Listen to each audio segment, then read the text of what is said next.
Hey everybody, as you may know, One Hit Thunder is part of the Evergreen Podcast Network, and I'm not only excited to tell you about, but I'm also excited to listen myself to the new show, Countdown to Dallas. On the 60th anniversary of the assassination of President John F. Kennedy, former White House correspondent Paul Brandis takes an in-depth look at the seemingly unconnected events that led to that infamous afternoon in Dallas, Texas. He explores the troubled and broken life of Kennedy's killer, Lee Harvey Oswald, and challenges 6 decades worth of conspiracy theories, none of which have been proven. Paul combs through tens of thousands of documents, all recently released by the National Archives and Records Administration, the CIA, and the FBI.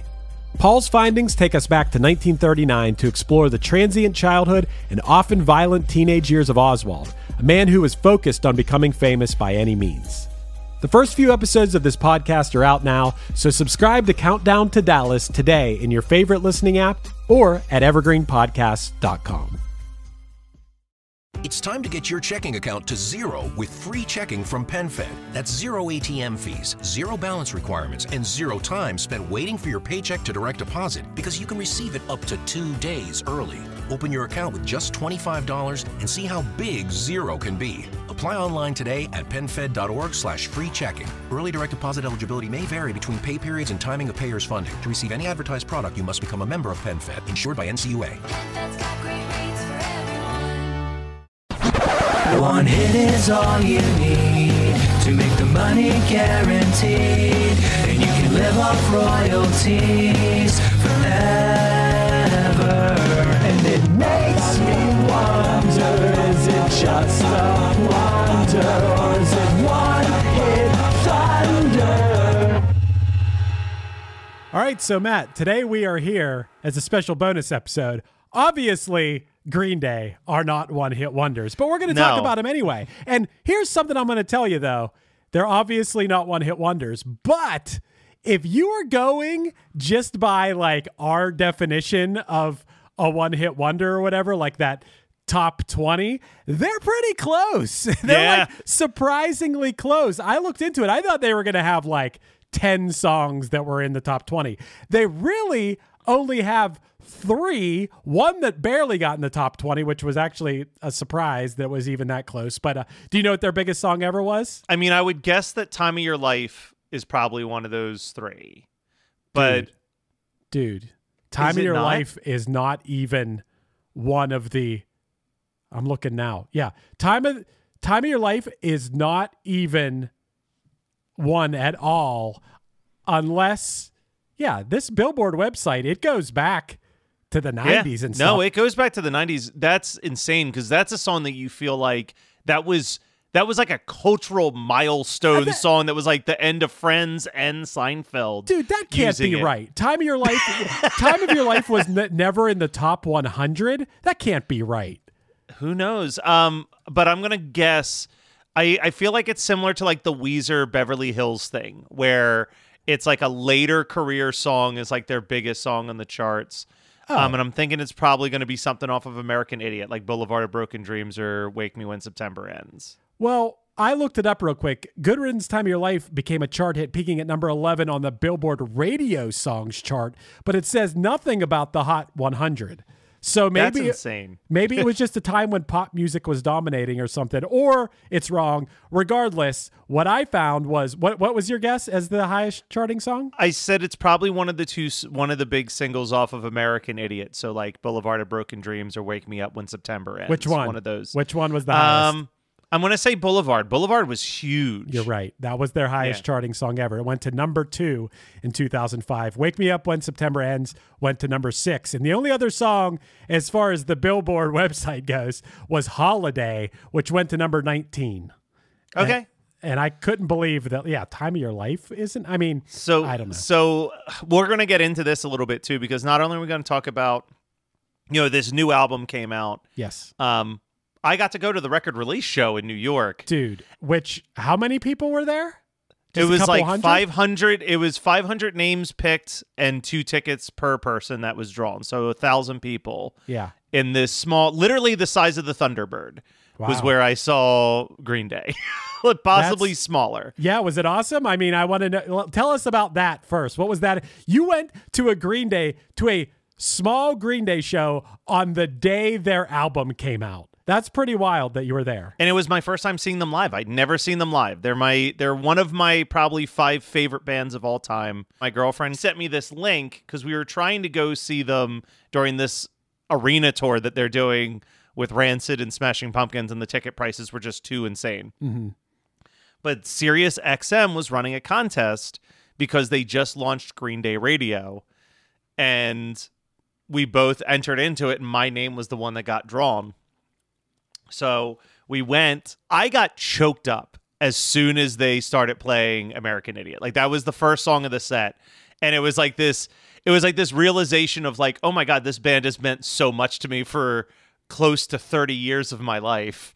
But then I got nervous because then they played 6 songs off of Saviors in a row. Yeah. And there was a part of me that was like, oh no, is this going to be one of those things where they play like the song that you know out the gate, and then we're going to hear the whole album played from front to back, and then they'll just play like another popular song and call it a day? That wasn't what happened. They played those 6 songs, and then it was like I mean, it wasn't my like perfect Green Day set list, but it was a lot of great songs. Did you happen to look up the set list in advance? I didn't, but you told me that there were a couple surprises of songs they didn't play. You told me, yes. But so I'll tell you what the set list was. So they hit the stage, and thank you for Setlist FM for making this so much easier for me to remember. So like I said, they played American Idiot, then they played 6 songs off of Saviors, and then they went into Burnout, followed by Longview, followed by Welcome to Paradise, followed by She. Wow. Then they played Holiday, Boulevard of Broken Dreams, and Letter Bomb off of American Idiot. Okay. Then they played Minority. Then they did 2,000 Light Years Away and One of My Lies off of Kerplunk. Wow. Nice. Then they played Stewart in the Avenue, which is my like second or third favorite Green Day song off of Insomniac. It's a great song.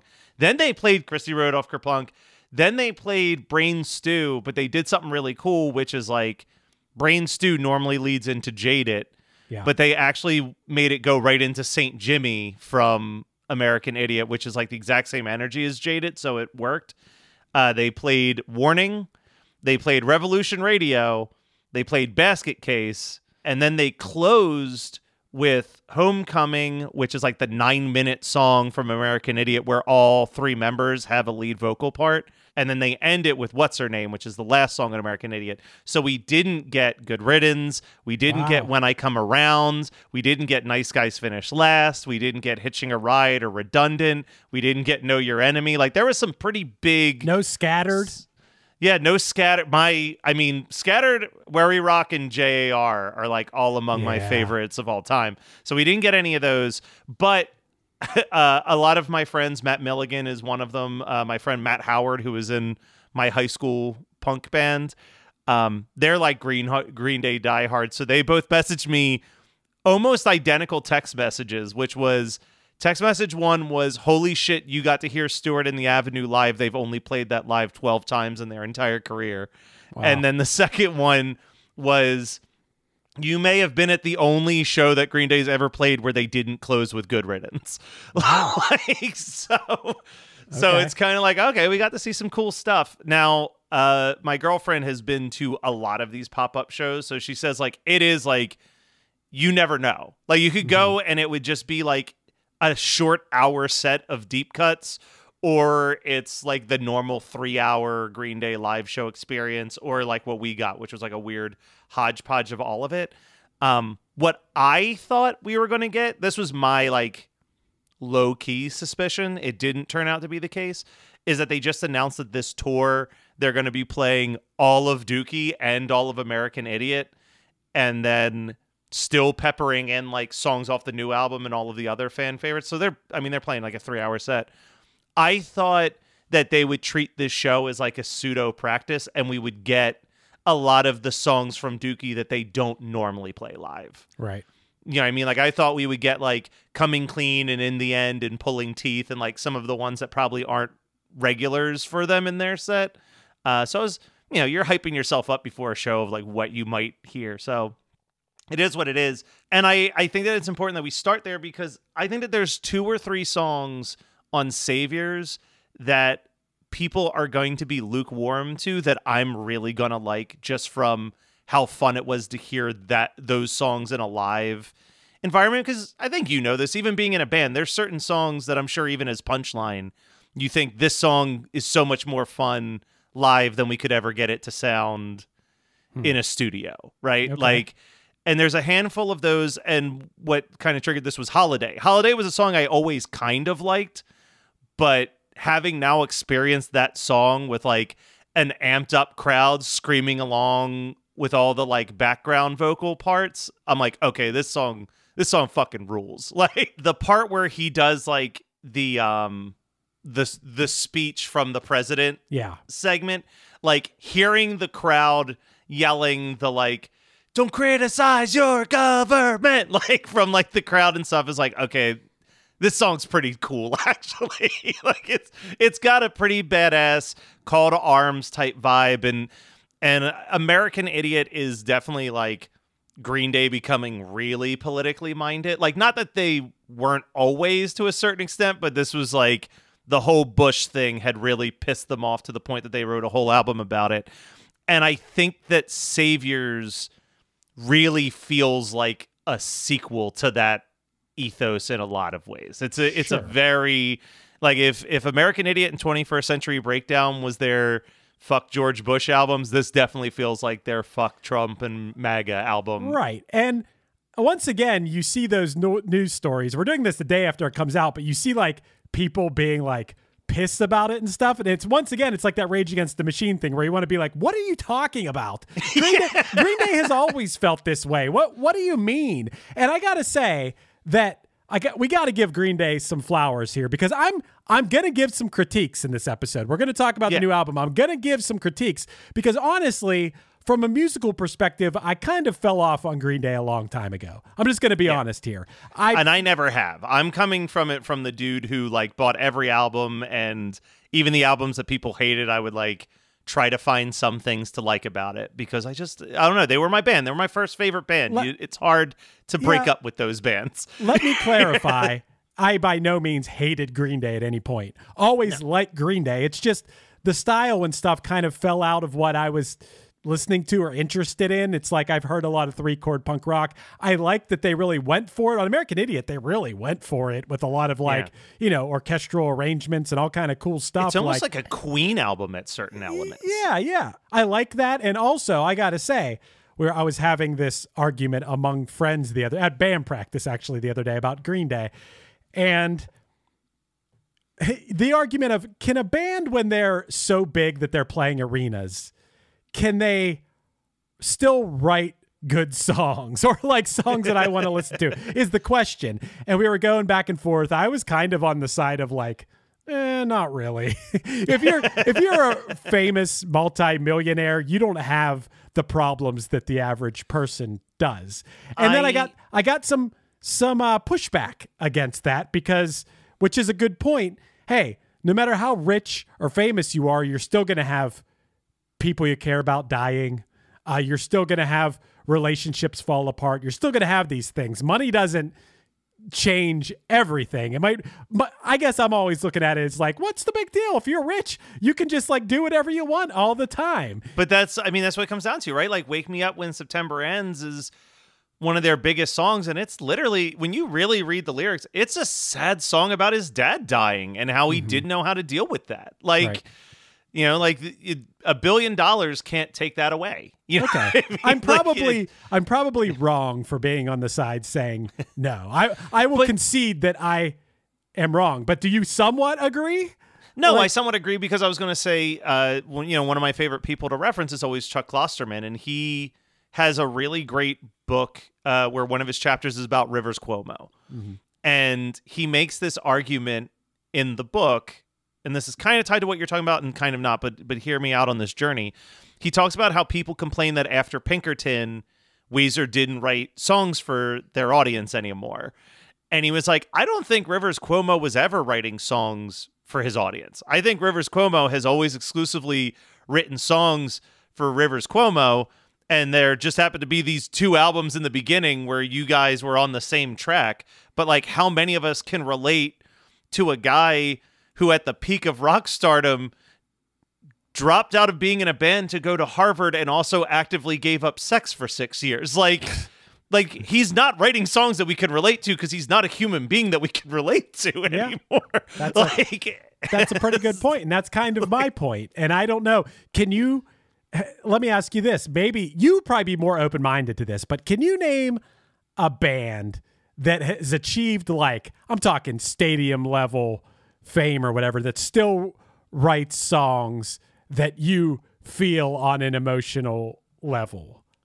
You probably do have examples, I guess. I mean, but honestly, not that many. I think you're right. Like, I think Green Day is one of the few exceptions, but I think that the reason why I see Green Day as one of the few exceptions is because, you know, at their core is the other thing I'll say about the show. The 3 guys that are Green Day, you know what I mean? Like, you know, now their production is like a 6 or 7 man operation. But like at their core, it's Trey, Mike, and Billy Joe. Watching them live for the first time, I was like, these are 3 of the most effortlessly cool human beings.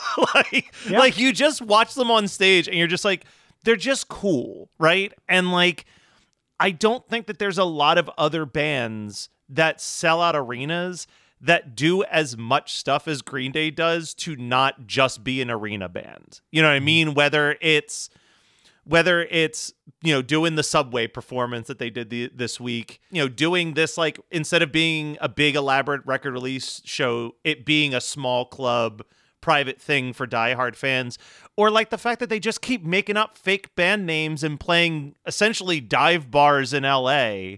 Yeah. Under like fake names like The Network and like, I think that because there became this huge debate of like, oh, are they punk because they're on a major label? And you know, the music that they write, the album Saviors is like half of it feels kind of punk and the other half just feels like power pop.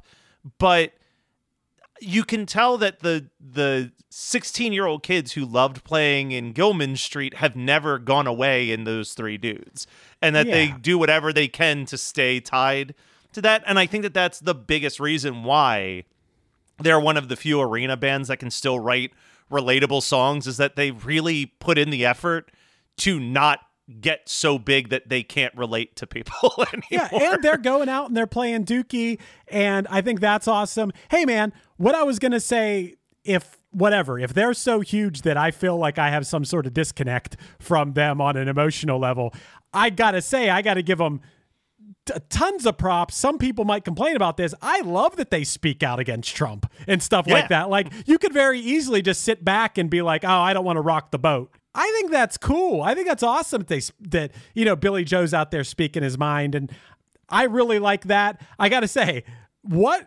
the Subway performance, I saw stuff from that, and I think that's really cool too. But why, my one complaint, why is Jimmy Fallon up there just like ruining all these songs? Yeah, what is he?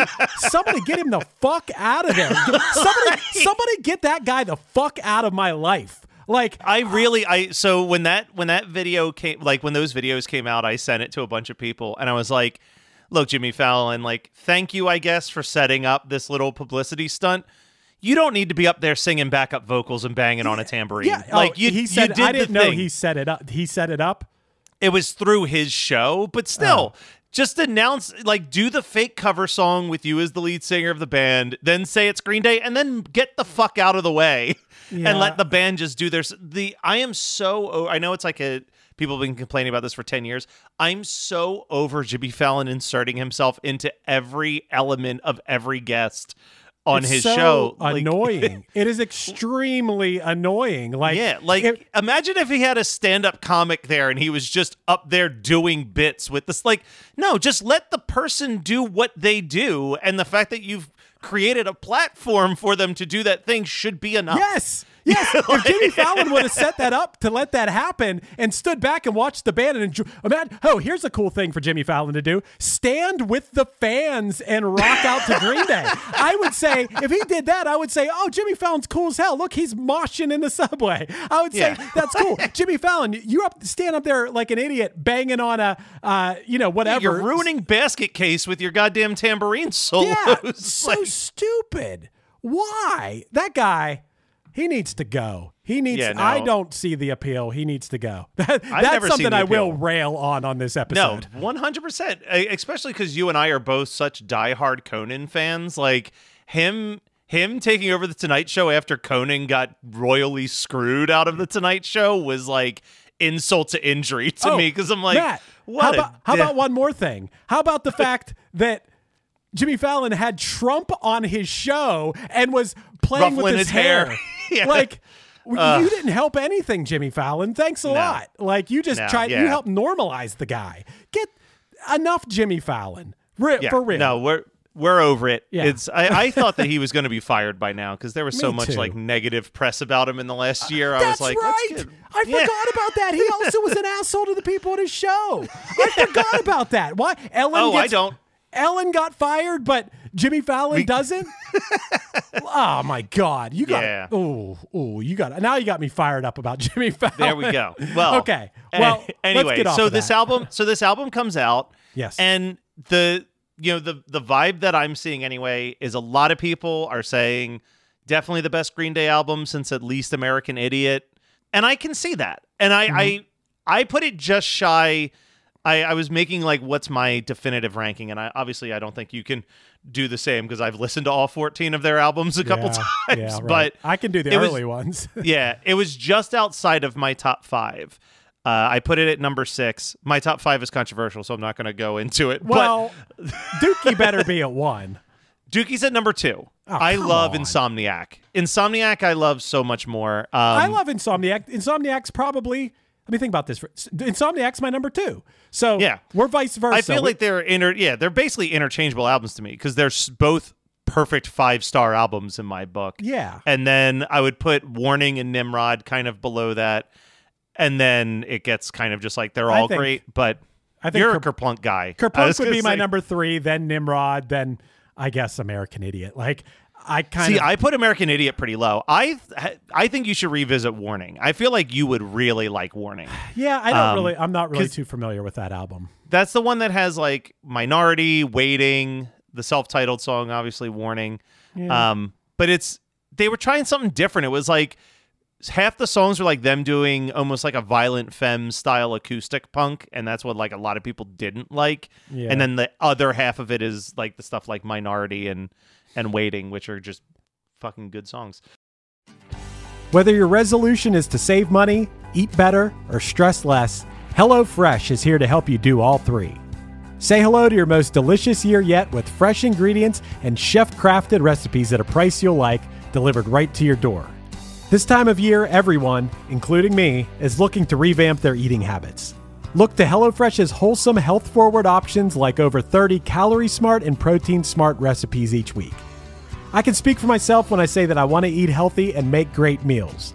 I mean, I even enjoy the preparation of the meals. I like putting on a podcast and chopping up some veggies, and I just feel so good about what I'm eating when it's all said and done. What I'm personally not good at is finding a recipe and making a list of ingredients and going to the store and buying them. It's awesome that HelloFresh does all of that for me, and I just get to enjoy making a delicious dinner. You seriously can't beat that. And something else you can't beat is this deal. Just go to HelloFresh.com/OneHitFree and use the code OneHitFree for a free breakfast for life. You'll get 1 breakfast item per box while your subscription is active. That's free breakfast for life at HelloFresh.com/OneHitFree with the code OneHitFree. Start your year off right with HelloFresh, America's #1 meal kit. Hey everyone, let me take a quick minute to tell you about my experience with AG1. I'm sure I'm not the only person who's felt sluggish and stressed and not able to focus. But when I started drinking AG1 daily, I could feel a real noticeable difference in my daily health. That's because AG1 is a foundational nutrition supplement that supports your body's universal needs like gut optimization, stress management, and immune support. Since 2010, AG1 has led the future of foundational nutrition, continuously refining their formula to create a smarter, better way to elevate your baseline health. It's funny, when I first started drinking AG1, I sent a picture of it over to my friend Mike. He's a buddy of mine that's pretty health conscious, so I thought that maybe he'd like it too, and I was about to recommend it to him. But you know what his reply was to me? He sent me a photo right back of his AG1. He was already a step ahead of me, and since then, I've talked about it to him several times, and we both agree. AG1 makes us feel more energetic, makes our stress levels feel more manageable, and we feel like we're getting the nutrients our bodies crave. And that's why I'm proud to call AG1 a sponsor of One Hit Thunder. It's the supplement I trust to provide the support my body needs daily. If you want to take ownership of your health, it starts with AG1. Try AG1 and get a free 1-year supply of vitamin D3, K2, and 5 free AG1 travel packs with your first purchase. Go to drinkag1.com/onehit. That's drinkag1.com/onehit. Check it out. Put down that smartphone and listen to me. I'm Matthew Milligan, professional musician and lifelong Weird Al fan. Each week, I'm joined by professional podcaster and close personal friend Matt Kelly to take a dive off the deep end into the vast career of pop culture icon Weird Al Yankovic on our show, Weird Algorithm. Along with some very special guests from the worlds of music and comedy, we tackle every song, every television appearance, and every bit of sketch comedy Al has produced in chronological order, covering the good old days of My Bologna and Eat It, the fun zone of tacky and white and nerdy, and everything in between. As we go, we're ranking the songs, albums, and music videos in the hopes of creating the ultimate guide to a career bigger than the biggest ball of twine in Minnesota. So the next time you're having one of those days, stuck in a traffic jam, wondering why does this always happen to me, just kick off your sneakers and stick around for a while because we've got it all on Weird Algorithm, available wherever you get your podcasts. And now you know. Was that enough references? We're here today. It took us to talk about Saviors. Yeah, we're like 20 some minutes in, and we're finally going to say Saviors, which when we're recording this came out yesterday, is Green Day's 14th studio album. It was produced by Rob Cavallo, who famously did Dookie and American Idiot. So they brought in, you know, the ringer here to make a good album, and I think he did. The album obviously sounds amazing. The guitar tones, it's very Green Day. The bass tone's amazing. The drums sound huge. One thing I noticed about this album, I don't know if you noticed this, Matt, this might be a Green Day thing, the vocals aren't real out front. You know? No, like, they've definitely done more burying the vocals in the mix, which I like. I like that it's almost a vibe. I think we should start with the negatives and then build up to the compliments, because I'll say out the gate, I think this is about 3 tracks too long, and I think it starts high and peters out towards the end. Oh, yeah. I think the last 3 songs are so similar in vibe and sound that it's like, just pick one of them. Just pick one of them and make it the closer, because you have like 3 closers back to back, essentially. Right. And I don't even hear like a closer, honestly. But yeah. Are you familiar enough with the album in your 1.5 days of listening to it to like talk about song by song or not? I couldn't go song by song, but like as each of the singles came out over the last month or two, I would listen to them a lot. So like the early half I know really well. Okay, well let's talk about that a little bit. Like the opening track. The opening song, great. American Dream is Killing Me is great. My thoughts on this one. This sort of like anthemic stadium rock type song, it ain't my thing. You know, that being said, it's pretty good, but I like that little orchestral section in it. I think that's pretty neat. I'm not so sure about the lyric about TikTok. That's just feels like that's going to be so dated and so like, I don't know about that. Come on. I think Green Day could have done better than, putting TikTok as a lyric. So I'm curious, because I think for me, that's probably one of my favorite tracks on the album. Is this The American Dream Is Killing Me? I think a lot of other people like Look Ma No Brains more than I do. I was kind of lukewarm on Look Ma No Brains. Here's what I thought about Look Ma No Brains. This is what everyone expects from Green Day. If you don't like this song, you're not a Green Day fan, because this is what Green Day sounds like. This is what so many Green Day songs sounds like, which, Matt, I guess I should have asked you this before we started diving into this. Before this album came out, we should both answer this kind of, what do you want from a Green Day album? How can Green Day win? You know?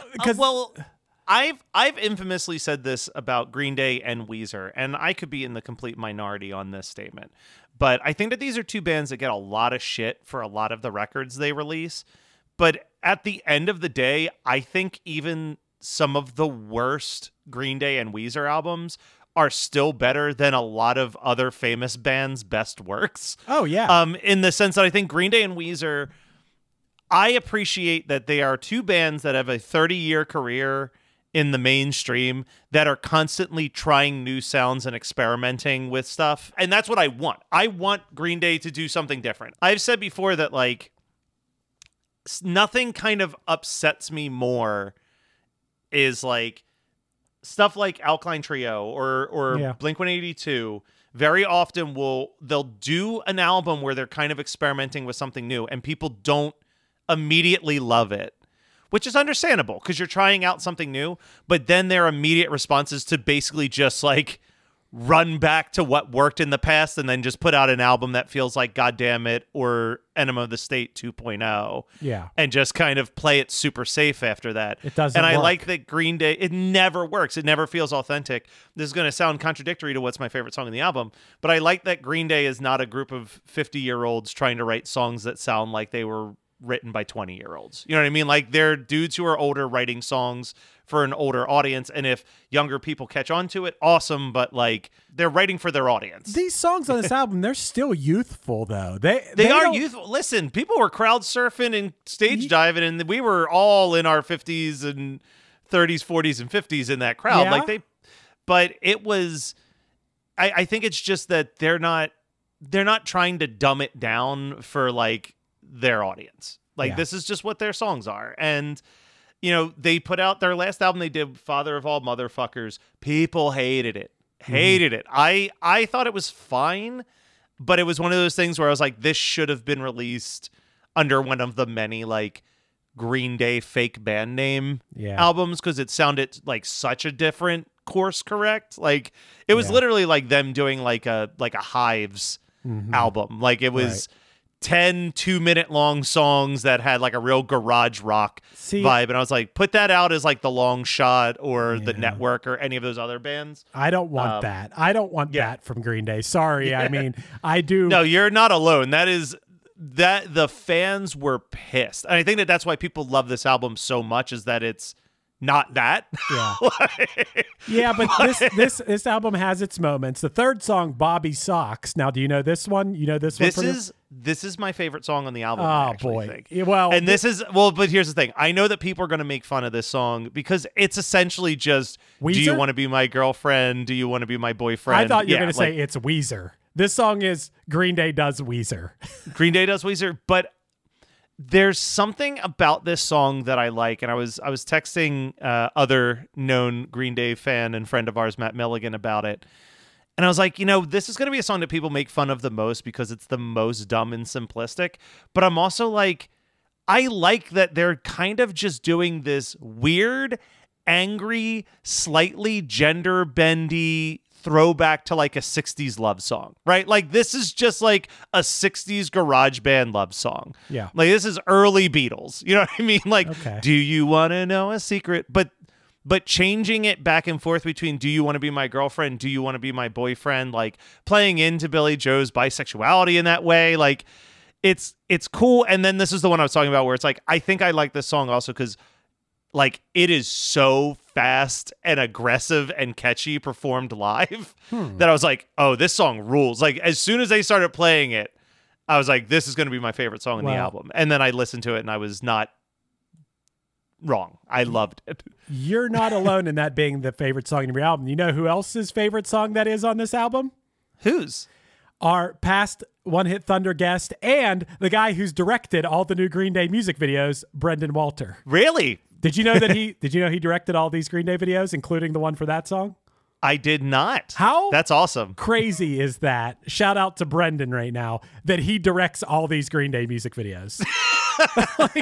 I mean, the dude is so humble about all this shit too. He's finally like, for a while there, he wouldn't like post anything about all this. He's posting some pictures from it and stuff, but I saw that he did the music video for Bobby's Socks, and he also posted, "This is my favorite song on the album." So you and Brendan. Good to know. I will tell you that of their singles, they released the first 5 tracks of singles.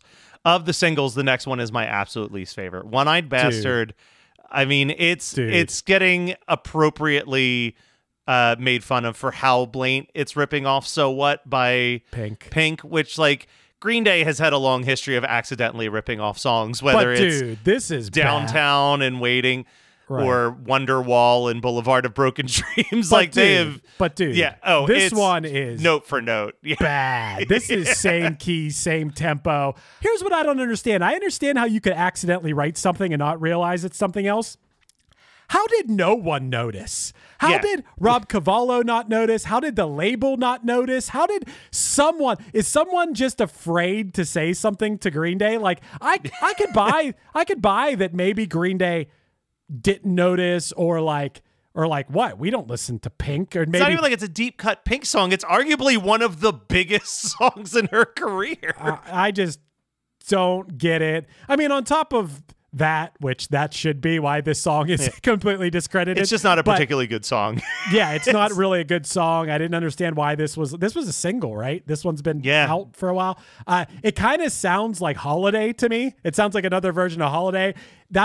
And I guess you said Holiday Live was cool, but that style of song that Holiday is, it's kind of not my thing. I could do without this one. But I think it's salvaged by the next song, because I think Dilemma is the best single. It's that and Bobby's Socks are the two best songs on this to me. This is the best song. Dilemma is the best song, I think. I love the melodies. I love the feel. You know, everything about Dilemma, I think. If they would have released this song first, I don't know what order they released them in or whatever. This was the third one. They did This American Dream, Look Ma, Dilemma, One-Eyed Bastard, Bobby's Socks, and 1981, I think, is the next one that they're going to release. Dilemma's the jam. Dilemma. Oh, it's great. It's great. It's awesome. But yeah, then we get 1981. It's fine. Yeah. I think it's one of those songs where it's like they have a catchy chorus, but it's a catchy chorus that doesn't really make a lot of sense. Yeah. That's another one that I like. My only note about this one is it's just another one that's like classic Green Day, but not anything like that memorable about it to me anyway. Yeah. But it's all right. It's all right. Then Goodnight Adeline is next. Mid-tempo ballad. I really like Goodnight Adeline. Yeah. All right. Well, look, I think it's okay. I like their mid-tempo ballads. Yeah, I think it's okay. It has that huge guitar melody bridge part or whatever, seems like it's going to be the outro. The key change at the end, I saw that coming. The second the guitar solo started, I'm like, there's going to be a key change happening. I saw it a mile away. This is probably the most predictable song I've ever heard in my life. Maybe that's good. Maybe give them what they want. Maybe the fact I knew that key change was coming meant that I wanted it, but I don't know. I think that this song didn't do much for me. Well, then we get Coma City, which is, it's fun. It's pretty good. It's a fun little rock track. You know what I thought about this one? The leads in this one were very Screeching Weasel-ish. They were like very easy, like one note, one string type leads and stuff. I thought that was pretty cool. The next song after that, Corvette Summer. Now this one, this one now. You said you start to not know the songs as well towards the end. Corvette Summer. So I've listened to the whole album once. Okay, well, I know the first 6 songs really well, and then I re-listened to when we were like, all right, we're getting ready to record this. I started at Goodnight Adeline and re-listened to the back half a second time. So I've heard everything twice on this album. Okay, so this Corvette Summer song, I'm really on the fence about this one because I think it might be my second favorite song on the album, but it's like real arena rock and it's like real catchy and has the cowbell through it. But I think what keeps me maybe from saying this is my second favorite, my complaint, and this is really nitpicking, but I don't like when people sing about rock and roll. Like, if you want to play rock and roll, go for it. But if you're singing about what you're playing, I'm like, that just feels lazy. That feels like, I don't know. I don't really like that. So that might be, I do like it musically. I like the melodies. I do like the cowbell. Who doesn't? Yeah. Who doesn't like a good cowbell once in a while? Yeah. But no, I mean, I agree with it. I'm trying to think of like songs. I feel like singing songs about rock and roll feels like such a 70s thing. Just play the rock. You don't have to tell us about how much you love it. We assume that because you're playing it, you love it. I mean, we're making a podcast right now. Do we have to make a podcast about the fact that we're podcasting? Like, we wouldn't want to do that. Well, we right? probably could. I guess we look, could. You never know what April Fool's holds in our lives. Susie Chapstick. What are your thoughts on Susie Chapstick? Pretty nice mid-tempo song. I like the clean guitars. I kind of like this one, probably in my top 5 on the album. I dug it. I liked it. Yeah. No, I think that Susie Chapstick is right around where I start. Like, I like this song. I think that it starts to lose steam a bit from this point on for me. Oh, yeah. Like, Strange Days Are Here to Stay and Living in the 20s are fine, but it's the stuff after that that I have a lot of problems with. I got to talk to you about these songs. First of all, Strange Days Are Here to Stay. It's kind of like a comment on the world right now and how, whatever. I'm down with that. I'm glad that they would write a song like this, whatever, it's fine. Living in the 20s, we're on a podcast right now called One Hit Thunder. Dude, maybe you didn't pay that much attention to this one. This is 8675309. Oh. Put it on. Put it on right now.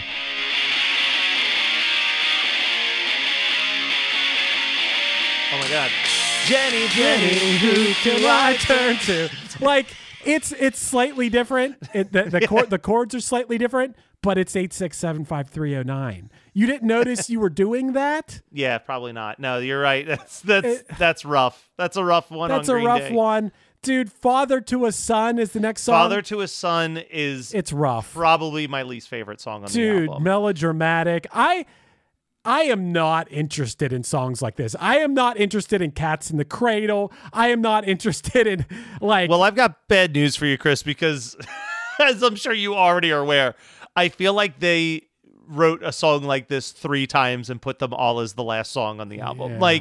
Because this song, Saviors, and Fancy Sauce all kind of feel exactly the same. And it feels like to me, I remember the very brief time that I was in a band. I was like, oh, this is our like sad emotional song. This is going to be the song that closes out the album. Or this is the acoustic song. The acoustic song is going to close out the album. And it feels like they wrote all 3 of these songs and we're like, well, all 3 of these feel like they're the sad song to close out the album. So let's just truncate it. If it was up to me, if I was the one making this album, I would have said, cut Father to Son, cut Saviors, make Fancy Sauce the last song, make it a clean 12, 13 tracks, and it's fine. But it feels like to me, Green Day wrote I'm sure they wrote a ton of songs, okay? They're very prolific and front-loaded the album and were kind of they weren't thinking of this as an album, but more a collection of songs. And in that, there's not the closing track. Now, is that a product of we live in a singles world and people aren't thinking about the full album now and just wanted to it doesn't feel like at the end of Fancy Sauce, I was like, oh, okay, that's the end of the album, I guess. I don't know. I guess I just expect more from a band with as many resources as Green Day. And as the song's just not there. The last track, Fancy Sauce, when it first started, we talked about Bobby Sox. I said, is this Green Day doing Weezer? When it started, I was like, wow, is this Green Day doing their Butterfly? you know, I thought that at first, but then it ended up turning into something else. I thought it was going to be all just, a single guitar and vocals. It did turn into an all-out rock song. It kind of really petered out at the end there. It did. And I wonder if Green Day, I feel like this happens with a lot of bands, but like, I'm not sure if you know this. Stephen King, the writer Stephen King, has hit a level of fame where he doesn't have an editor anymore. Like, he just writes a book and he sends it to the publishers and they publish it. And I'm assuming that when you're a band like Green Day and you're still able to sell out arenas 14 albums into your career, I assume the amount of checks and balances that might be there for the first couple albums by a band start to just by nature go away, and the label just says, people are going to buy it. You know what I mean? Like Green Day knows what they're doing. Their fans love them. Like, we're not going to sit here and like micromanage their album as much. But yeah, like I think that you're right though, to a certain extent, that I think that if this was a band, if this was their follow up to say Dookie, I think that someone would have been like, guys, we've got to write a couple more songs and take a few of these out and like move some stuff around, because it's not quite there yet. But I still think it's a good album. It's an album that I'm a fan of. It's an album I'm going to re-listen to. Like I said, it's already ranking in my top 6.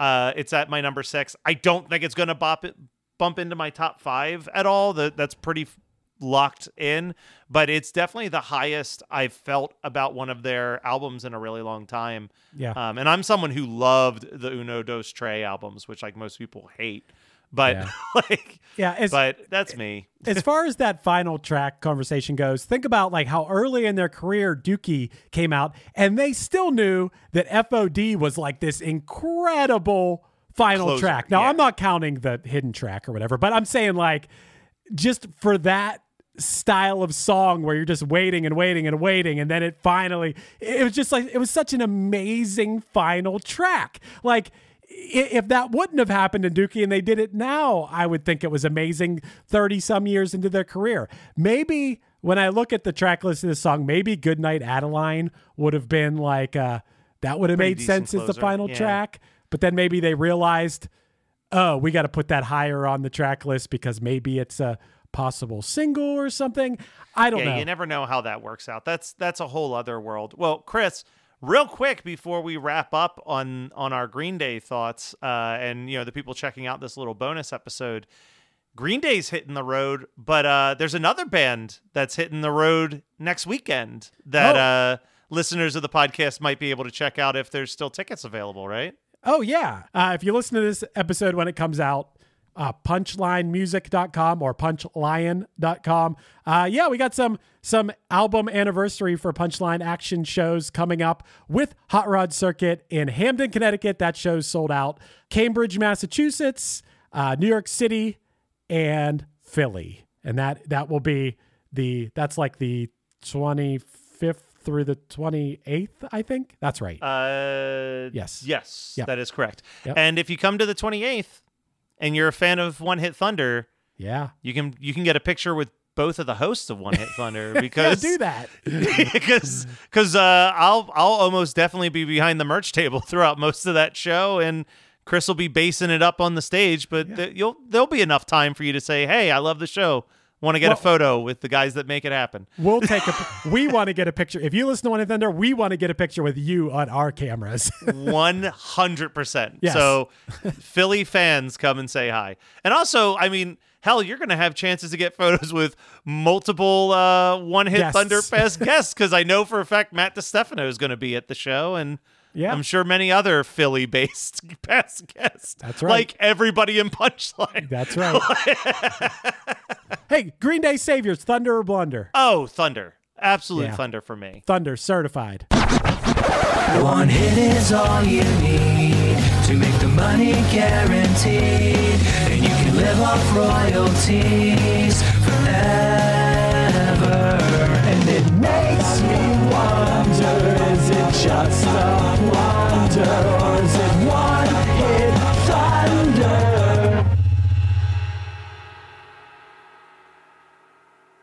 It's time to get your checking account to zero with free checking from PenFed. That's zero ATM fees, zero balance requirements, and zero time spent waiting for your paycheck to direct deposit, because you can receive it up to 2 days early.